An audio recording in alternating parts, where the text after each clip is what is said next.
Under fire, a Petrojam general manager in the spotlight as questions raised about how the refinery's money is being spent. Good evening and welcome to Primetime News on air and online at onespotmedia.com. I'm Janella Precious. And I'm Doreen Samuels. Also this evening, stop the exploitation. Opposition spokesman calls for new legislation to govern contract workers. Chaos, but for good. Traffic changes in 3 miles as road work intensifies. Still no Movado. Police await entertainer's return while his son faces questions. Doubling down on thieves, the JPS boosts the budget to tackle electricity theft. And in business news, record, the dollar climbs to a new all-time high. There's also sports commentary and weather in this newscast, but before the break, the feedback question.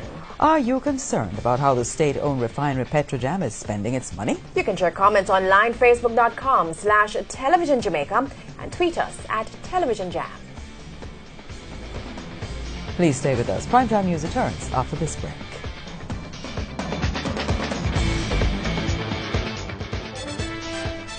Welcome back to Primetime News. Special welcome to folks on onespotmedia.com. Up first this evening, officials of the state-run oil refinery Petrojam today faced the heat at Parliament's Public Administration and Appropriations Committee PAAC meeting. This as more questions were raised about how the entity's money is being spent. The questions include why the state entity was paying millions to a company to do a job that could have been done by Petrojam's parent company, the Petroleum Corporation of Jamaica. TVJ's Vashon Brown was in Gordon House and now joins us live. Vashon? Thank you so much, Janella and Doreen. There were several issues raised at today's sitting of the PAAC.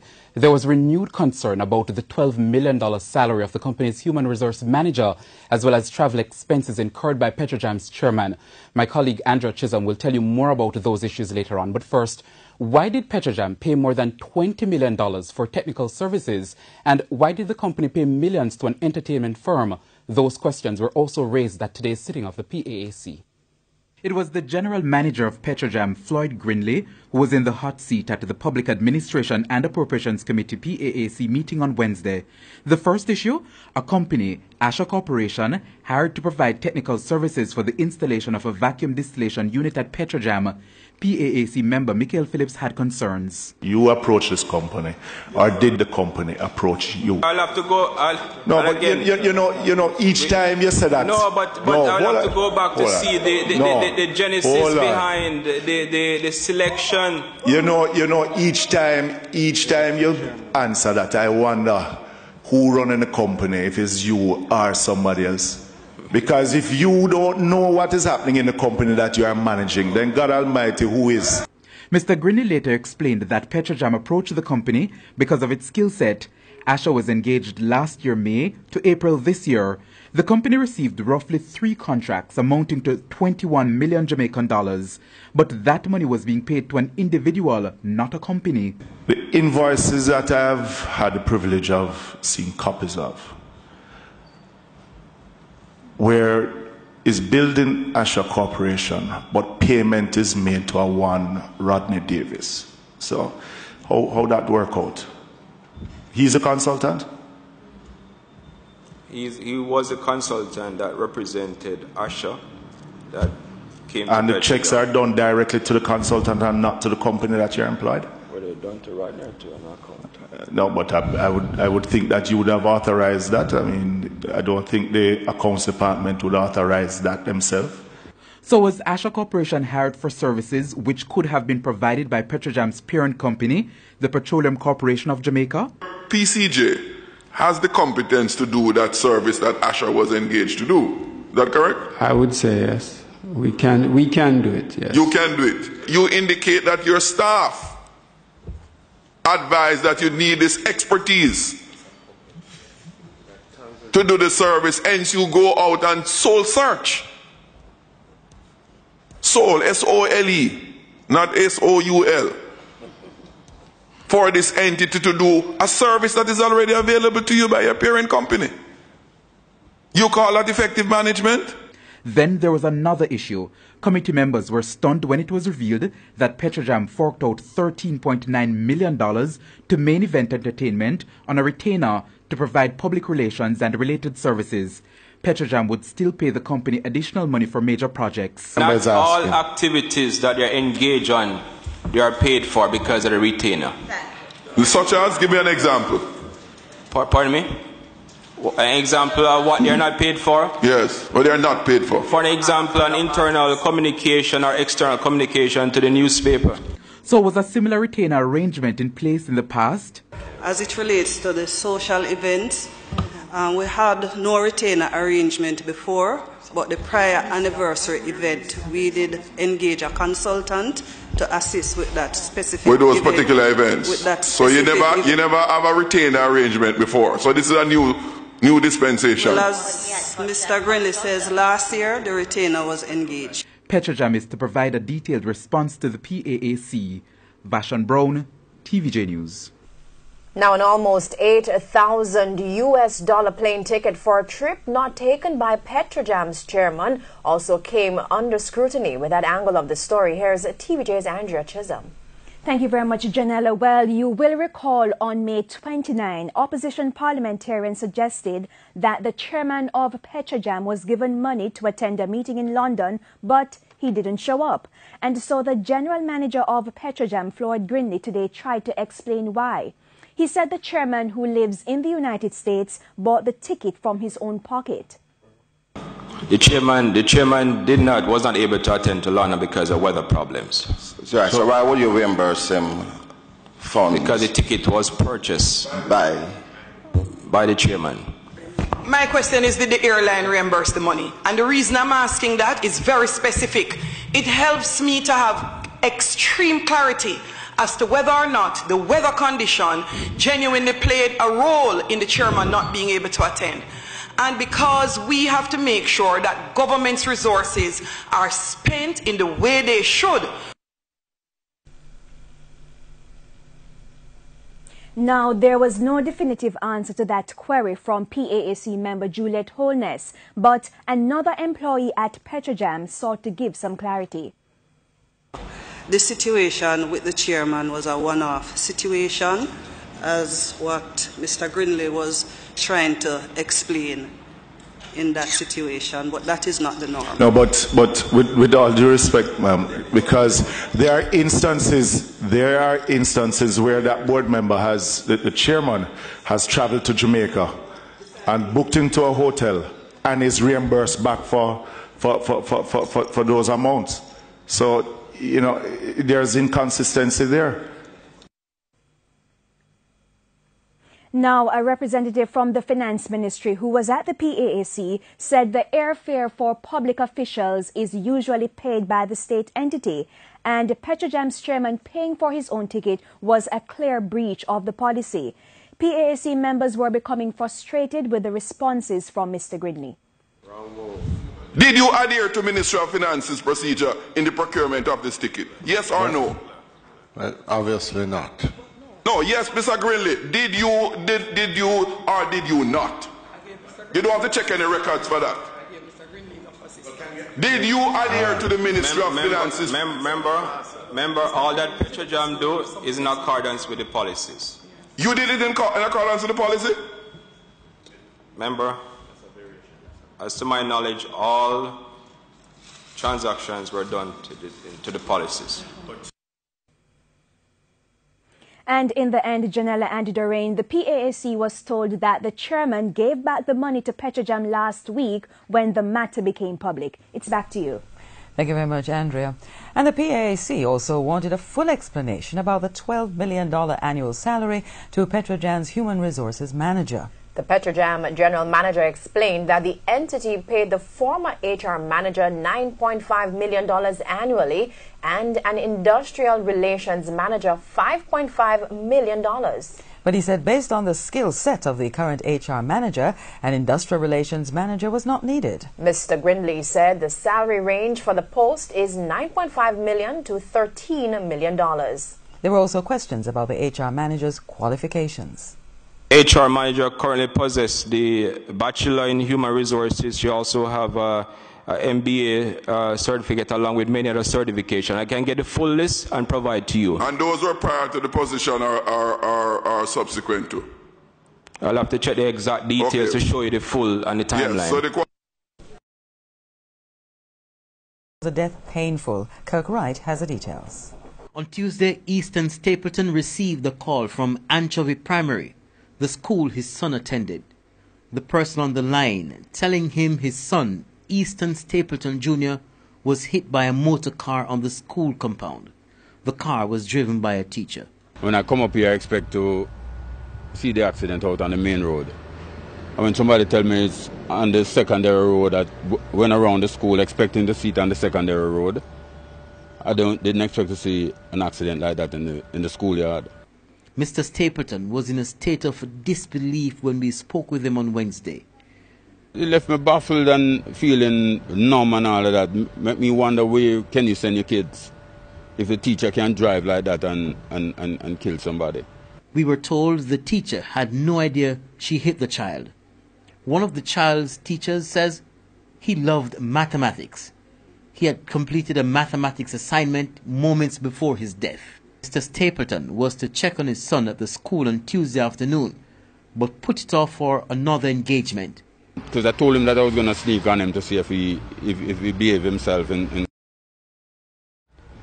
that you wouldn't expect, you understand? So I told him that I would sneak up on him and see how he's behaving. And yesterday I was planning to come up here. And it so happened that I went on another mission with a friend, and by the time I was getting ready to come up here, the mother called me and told me that he's underneath a car. Kirk Wright, TVJ News. The police are questioning the 17-year-old son of dancehall entertainer Movado about a recent murder in Cassava P. St. Andrew. A man was fatally shot and his body set ablaze during an upsurge in violence. The juvenile was picked up more than a week ago along with 4 other suspects. The other suspects were released on the weekend. Gunmen have been engaging in shootouts in the area since Movado was fired at 2 weeks ago. Investigators want to question Movado about the violence, but he left the island and is now in the U.S. where he is a resident. Our top story today, Petrojam officials face questions about the company's spending. Still to come, JPS doubles budget to fight electricity theft. And in the business day, the price of the US dollar reaches a new all-time high.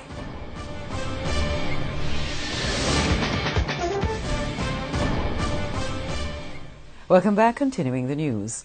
Exploitation. That's how the parliamentary opposition has described the treatment of contract workers in Jamaica and is therefore pushing for laws to protect them. Opposition spokesman on Labour and Social Security, Horace Daly, made the call yesterday in the House of Representatives during his contribution to the sectoral debate. TVJ's Andrea Chisholm has the details. No pension, no benefits, no work, no pay, no vacation, maternity, or even sick leave. It's the reality of thousands of contract workers paid a set amount of money for a set period of time. This level of exploitation cannot and must not be allowed to continue unchecked in our country. Too many Jamaican workers in the BPO sector, the tourism sector, the construction sector, our security guards have been caught up and being exploited in this unfair system of contract work, and the practice is expanding. So the opposition spokesman on Labour and Social Security is pledging to work with the government to pass laws to protect workers on contract, a backing too for security guards to form a national association. The opposition will be going to court to seek a declaratory judgment to determine whether our security guards are contractors or workers. This group of workers cannot continue to suffer any longer. Another thing that should not be allowed to continue: workers on construction sites without safety gear. Those who are helping to expand the Mandela Highway recently stayed off the job for 6 days, protesting the very same thing. The project is being carried out by China Harbour Engineering Company. No foreign contractor working on a government project, be it our friend or not, should come to Jamaica and be allowed to operate on a construction site without the basic amenities for the safety and protection of the workers of Jamaica. As for foreigners getting work permits, Mr. Daly doesn't think it should apply to those who want to play reggae music in hotels. When I walk in the hotel, I see a man sitting with a guitar. I think it's Brazilian. No woman's no cries. You can't even sing the Bob Marley song. He's on a work permit. Mr. Speaker, this cannot be good. It is a disgrace. The opposition spokesman on Labour and Social Security also reiterated calls for the government to increase the minimum wage and the monthly payment to NIS pensioners. Andrea Chisholm, TVJ News.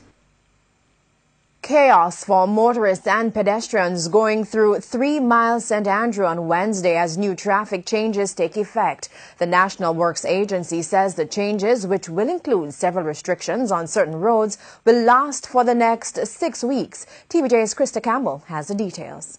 A headache for motorists, confusion for pedestrians, and inconvenience for all. But for those involved in the road improvement work in 3 Mile St. Andrew, it's unnecessary displacement. Communications manager at the National Works Agency, Stephen Shaw, says the latest change will allow the National Water Commission, NWC, to improve the sewage system over the next 6 weeks. We have now blocked the southbound side of Marcus Garvey Drive in the 3 Mile area where Marcus Garvey Drive intersects with Spanish Town Road. Restrictions too for motorists heading from Halfway Tree onto Hagley Park Road. These motorists will have to make a left onto Spanish Town Road and then a right at Development Road to go onto Ashenheim Road, then onto Marcus Garvey Drive. Restrictions too on Bell Road. Not all motorists are adjusting. So barriers have been erected there.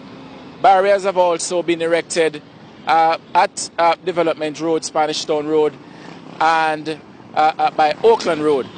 And so persons who are using Oakland Road onto Spanish Town Road, those persons will have to make a left turn onto Spanish Town Road and then find their way, if it is that they want to travel in a westerly direction.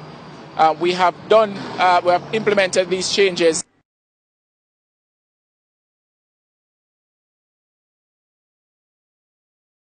Major effect. Well, kind of rough, you know, because we used to go across the street and we go over and look at workplace, they kind of block off some boy. When I'm not alternative, but I go way down to back to and spin around through Bell Rock and come back up the road, you understand? So it causes an inconvenience to wait. One motorist is insisting the authorities will have to revisit some of the changes. He left to see the volume of traffic that coming from Spanish Town to heading back up to Spanish Town, going downtown, right? And the turning off points where they make, if it can angle the volume of traffic, and I don't see it angling the volume of traffic in this area right now. I don't see it, but... Krista Campbell, TVJ News. The Jamaica Public Service Company says it will be spending $30 million this year to battle electricity theft. That's twice what was spent last year. The company held a press briefing Wednesday morning to highlight the issue. TVJ's Herman Green reports. Each and every day, over 200,000 households and businesses steal from JPS. The crippling reality, which the JPS says denies it 18% of possible revenues and almost $71 million in unrecovered fuel costs each year. The company says electricity theft is done either through meter tampering or bypass. Tampering is more common in affluent communities and among businesses. Bypassing the meter, chiefly through throw-ups, is seen more in poorer communities. The effect of electricity theft is crippling. It drives up the electricity costs for our paying customers. It starves the utility of much needed funds to invest in capital investment, therefore causing challenges in funding the various projects that could improve the reliability and safety of electricity here on our island. Houses have been destroyed by theft-related fires, and 3 fatalities have been reported in the past 2 years. To fight the scourge, the JPS is spending 2 times what it did last year. Director of Losses and Analytics, Rashid Anderson, says with upgraded technology, theft can be detected easier.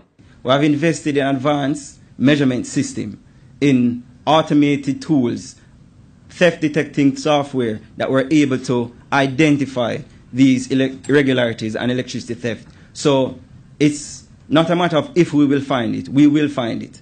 We'll know when it is happening and where it is happening. 5,000 cases of electricity theft detected and removed since January were elaborately done. Over 75,000 throw-ups have also been removed. Mr. Anderson says electricity theft in upscale neighborhoods cost the company more than those in poorer communities. However, outside the theft is not the only focus. We do recognize and do acknowledge that there are persons on the inside who assist persons on the outside with stealing electricity, and we have a very rigid, robust program internally and a zero-tolerance approach in order to stamp out internal corruption and collusion. 3 staff members have been dismissed so far. Another case is currently before the courts. Herman Green, TVJ News. No more donations. After almost 3 months on the job, Police Commissioner Major General Anthony Anderson is indicating that some traditional practices within the Jamaica Constabulary Force will be changed. The new Police Commissioner was speaking on TVJ's current affairs program All Angles, which airs after primetime news, and host Dion Jackson-Miller now joins us live. Dion? Thank you so much, Doreen. Well, we wanted to hear what the new commissioner had to say on matters including crime fighting and the direction of the force. Now, I asked him about complaints from the public that the police sometimes respond one way to people complaining about an issue and another way to other people. And Giovanni Dennis has this report on his response.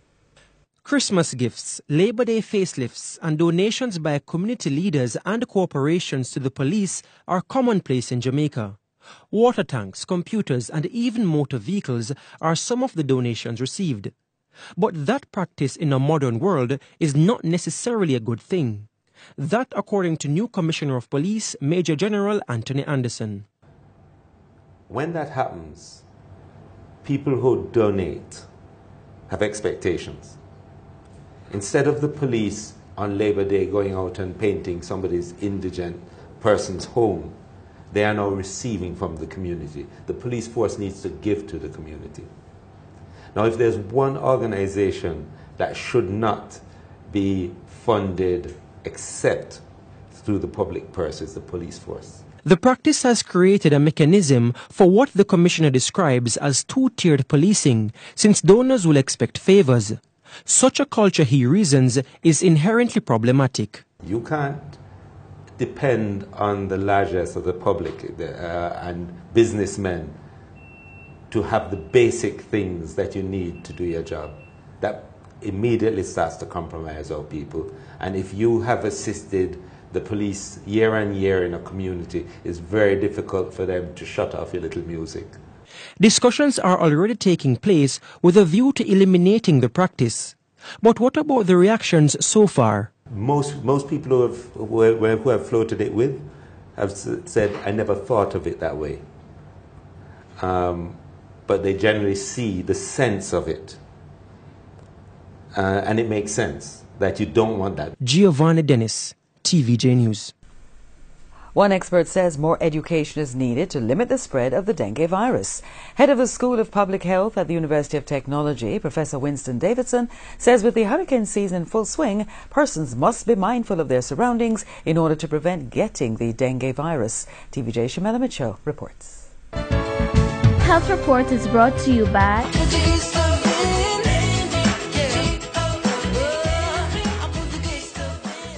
Nestle Lactogen 3, digestive comfort that shows. Dengue fever is a mosquito-borne tropical disease caused by the dengue virus.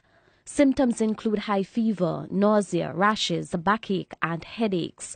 But according to head of the School of Public Health at the University of Technology, Professor Winston Davidson, despite public education to bring awareness for the prevention of the virus, more needs to be done to educate persons from getting it. The education campaign for dengue resides in environmental hygiene, right? Proper hygiene in the homes, right? In the schools, etc., where you have a cluster of people living or working or playing, right?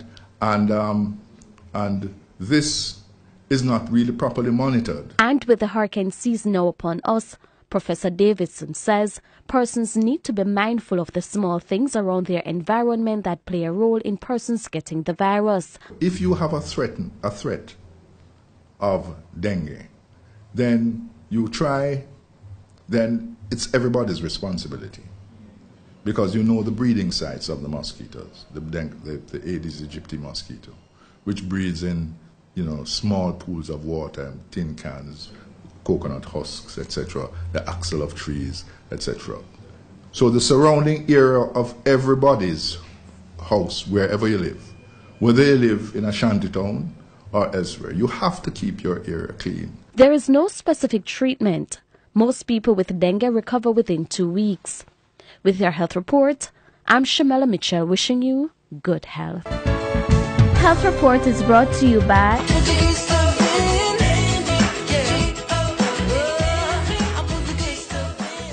Nestle Lactogen 3, digestive comfort that shows. The Business Day and news from overseas after the break.